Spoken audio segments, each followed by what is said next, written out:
A ver, hablemos del derecho tributario. Para muchísima gente es como un laberinto de reglas, de formularios, un verdadero caos. Pero la verdad es que detrás de todo eso hay un sistema con un diseño y con una lógica.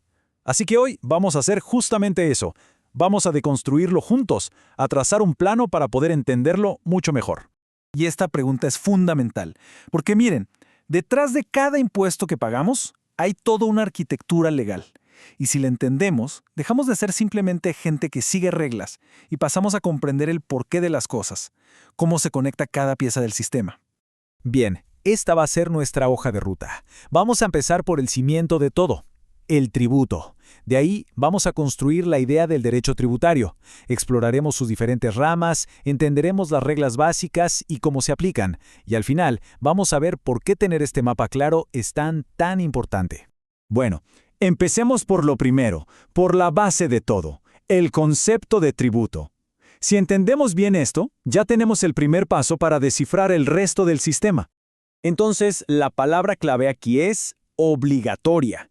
Esto no es algo voluntario, no es una donación, es una exigencia.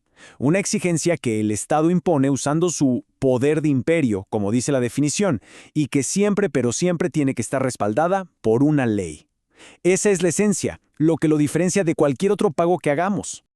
Ok, ya tenemos claro qué es un tributo. Ahora subamos un nivel. Vamos a ver el sistema completo que lo regula, el derecho tributario. Y para este análisis conceptual nos vamos a apoyar en una fuente académica clave en este tema, que es el manual de la doctora Catalina García Vizcaíno. Nos va a dar una estructura muy clara para entender todo esto. Ojo, lo realmente interesante de esta definición es lo amplia que es. No estamos hablando solo de la ley que crea un impuesto y ya, no. El derecho tributario abarca todo el ciclo, desde que nace el tributo, cómo es la relación entre el Estado y las personas, los procedimientos para cobrarlo, y hasta qué pasa si no se cumple. Es un sistema legal completísimo. Bien, con el concepto general ya más claro, es hora de desplegar el mapa completo. Vamos a ver cómo este gran sistema se organiza en diferentes áreas, como si fueran los distintos departamentos de un edificio. Aquí lo tenemos, el panorama completo. Cada una de estas ramas cumple una función súper específica.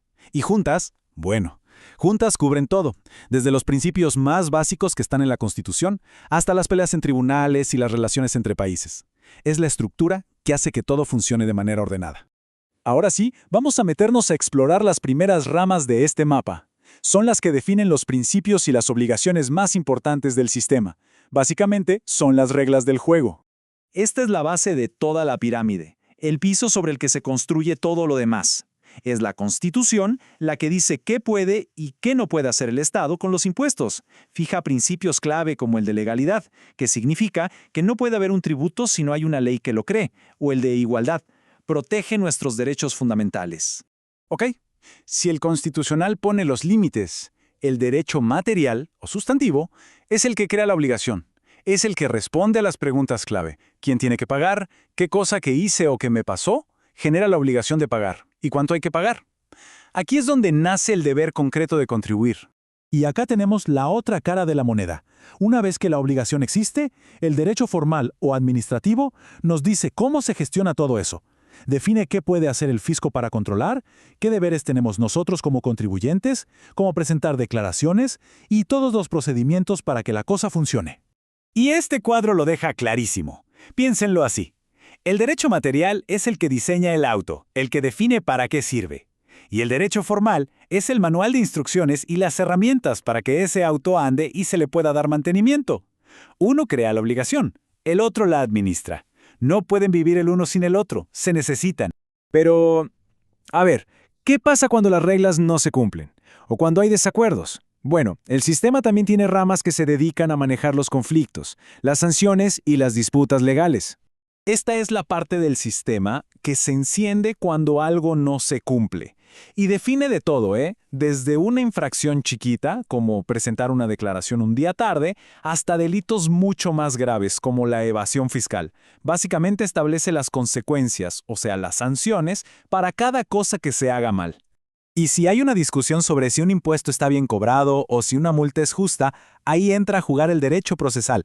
Este es el reglamento para los tribunales, tanto los administrativos como los judiciales. Define cómo se presenta un reclamo, cómo se defienden las partes y cómo se llega a una decisión final en esa disputa.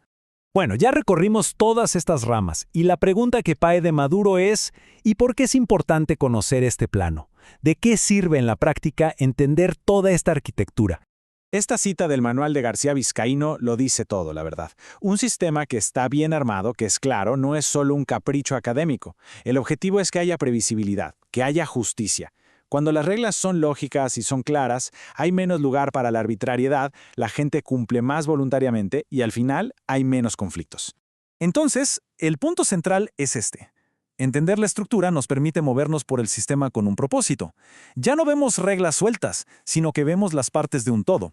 Entendemos que el deber de presentar una declaración, eso es derecho formal, existe para que se pueda cumplir con la obligación de pago, que es derecho material, y que esa obligación, a su vez, está limitada por los principios de la Constitución.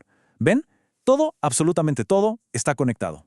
Y para ir cerrando, nos queda una reflexión.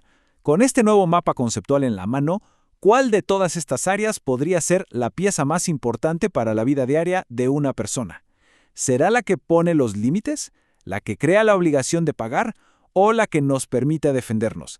La respuesta dice mucho de la relación que existe entre la ciudadanía y el sistema tributario.